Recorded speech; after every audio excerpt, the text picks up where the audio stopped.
In this video, I will show you how to redeem Emirates NBA reward points.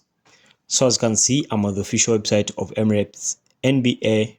Okay, so what you do is first come and tap on this and then search for this website over here.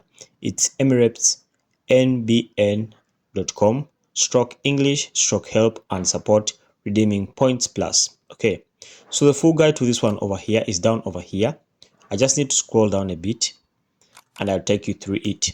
Okay, so we had passed it and it's over here. Okay, it's moving a bit fast, but okay, here we go.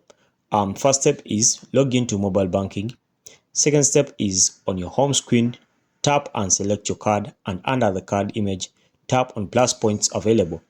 And step number 3 says under redeem points option, online redemption, then tap on your redemption and then tap on not top up. Okay, enter your NOL card number and points redeem and then tap next. Verify that you submit the following details and then submit, and then you're good to go. And that's it, guys. So make sure to like and subscribe to our YouTube channel. Until next time, we shall meet once again.